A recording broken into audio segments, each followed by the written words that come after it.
Eto na mga tol, no?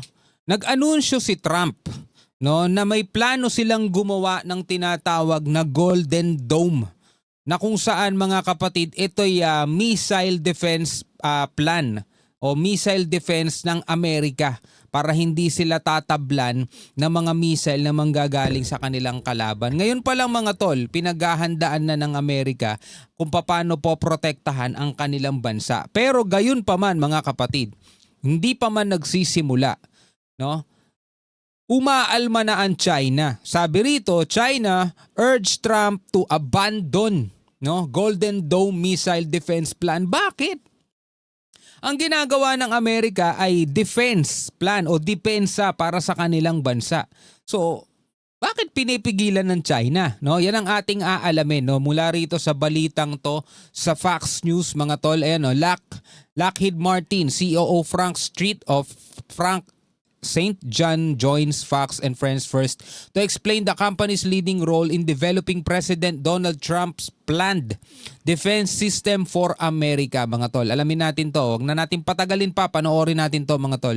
All right. President Trump is rolling out his $175 billion plan $175 billion, mga tol. Ayan, no? for America's Golden Dome missile defense system. Yan, no? Biruin mo, halos buong Amerika, mga tol, yung sakop nitong Golden Dome na to.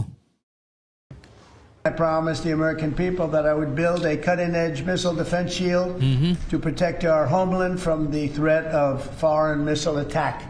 This design for the Golden Dome will integrate with our existing defense capabilities and should be fully operational before the end of my term. Oh, before the end of his term. No, napakarami kasing mga bantay, di ba? Isa na dyan mga tol, China, Russia, ano pa ba? Si Kim Jong-un, di ba? Bad trip sa Amerika yun mga tol. Ang hilig magpakawala ng missile noon. So eto mga tol, ngayon pa lang sa termino ni Trump, inihahanda na niya. Palagay ko talaga may mga intel sila no? Mga hindi natin nalalaman, tayong mga mahihirap lamang, no? Yang mga yan, meron silang mga intel at meron silang nalalaman sa hinaharap na mga posibleng mangyari. Kaya nga yung mga bilyonaryo sa kanila, di ba? Yung mga sobrang yaman, sobrang dami ng pera, anong ginagawa mga tol? Naguhukay na sa ilalim ng lupa, mga banker nila, yun ang magliligtas sa kanila. Ito naman si Trump, balak niya gumawa ng Golden Dome nga, shield yan. Ultimately, this right here, the Golden Dome for America is Ayan, game changer. Ayan, ito yung Amerika, oh. Diba? Tapos yung Golden Dome, talagang sakop buong bansa nila. It's a generational investment in the security of America and Americans. Leading aerospace and defense company Lockheed Martin could be a major contributor to this project. Their chief operating officer, Frank St. John, joins me now. Frank, good morning to you. So what are the capabilities that Lockheed has that can help with this? Morning, Carly. As the nation's leading provider of missile defense systems, Lockheed Martin brings fielded proven capabilities in space, airborne, and surface sensing, as well as interceptors to defeat threats and command and control capabilities to integrate all of that together. And this Golden Dome could ultimately block nuclear missiles shot from on the ground and in space as well? Yes, and there are, significant analysis of the existing and growing threat that have created the demand for this system to be fielded now. And so we are bringing those combat-proven capabilities as well as working with all of industry and all of the technology companies to knit together this capability that will defend against those threats that you mentioned, as well as cruise missiles and intermediate ballistic missiles and other threats as well. Well, it's fascinating. So naalala ko rito, alam niyo yung Voltes 5 ulit, di ba? Voltes 5, di ba, dun sa Camp Falcon nila, pagka may susugod na halimaw, merong parang dome na gano'n na poprotekta doon sa Camp Falcon nila, mga tol. Parang gano'n din ang itsura, no? Lahat ng papasok na missile, mga tol, maaharang na agad o masishield na agad nitong Golden Dome na to ng Amerika. So bakit to inaalmahan ng China? Parang sinasabi siguro nila, lugi kami, ba't kayo may ganyan? And I'd be remiss if I didn't mention that the robotic arms that are operating behind you and people walking past. So clearly all systems go at Lockheed Martin this morning. And I imagine that this Golden Dome and building it and creating it would be a job creator as well.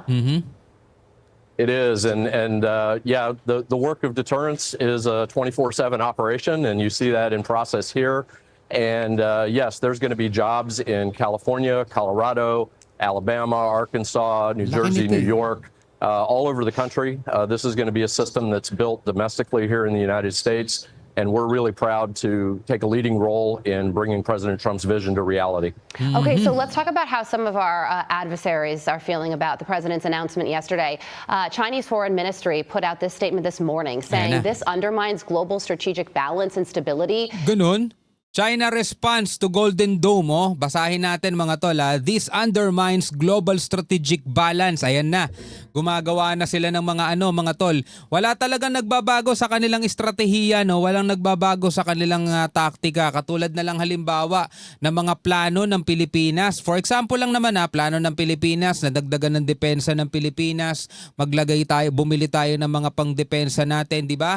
Lagi nilang sinasabi na ito'y makakagulo lang, 'di ba? Provocation 'to, makakagulo lang sa peace and stability. Eto mga tol, ang gusto ng Amerika, magkaroon sila ng Golden Dome para sa buong bansa nila. Pero eto inaalmahan ng China. This undermines global strategic balance and stability. Mahilig sila sa mga ganyan eh.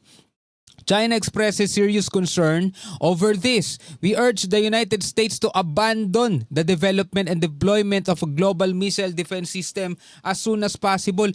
Missile defense system to, hindi naman to pang-atake eh. Defense yan eh.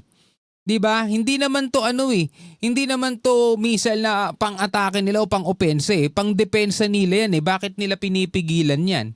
Bakit nila sasabihan ang United States na i-abandon nyo yan? Samantalang sila, naglabas sila nung panibagong mothership nila, drone mothership nila.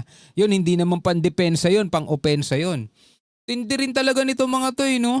China expresses serious concern over this. We urge the United States to abandon the development and deployment of a global missile defense system as soon as possible.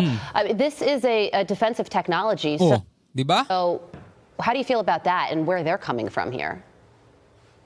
Well, what we've seen historically is that the thing that leads to conflict is a lack of deterrence. Yeah. Same sa Pilipinas. Tignan nyo, balikan natin yung sinabi niya. Eto, mas makakapulo tayo ng aral tungkol din sa nangyayari dito sa ating bansa What we've seen historically is that the thing that leads to conflict is a lack of deterrence. Di ba? Yung kakulangan natin mga tol sa deterrence o yung kakulangan natin sa mga bagay na maaring makapigil, diba, sa mga banta ng kalaban is yung ugat kung bakit nagkakaroon ng conflict. Diba? Yun yung nagiging dahilan kung bakit alimbawa na lang dito sa Pilipinas. The more nakulang tayo ng mga barkong pandepensa, the more nakulang tayo ng kakayanan para magkaroon ng deterrence tayo rito sa ating West Philippine Sea, mas lalong nagiging agresibo yung ating mga kalaban. Mas lalo tayong minamaliit at pinapakitaan tayo ng puwersa. Imagine yun. Kung meron tayong makakapangyarihang mga sandata at mga deterrence na mga barko, di ba? Di hindi sila sana makakalapit. Wala sanang conflict. Yun yung sinasabi niya. We've seen historically is that the thing that leads to conflict is a lack of deterrence. And so our belief, along with the administration, is that having strong deterrence is the best way to deter conflict.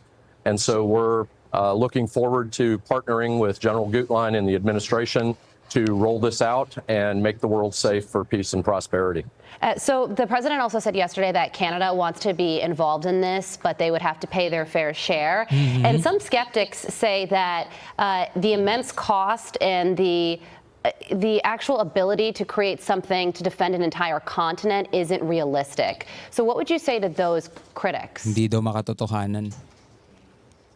Well, most of the constituent elements of the system have been demonstrated already in smaller scale around the world, and all of them have been proven in combat situations.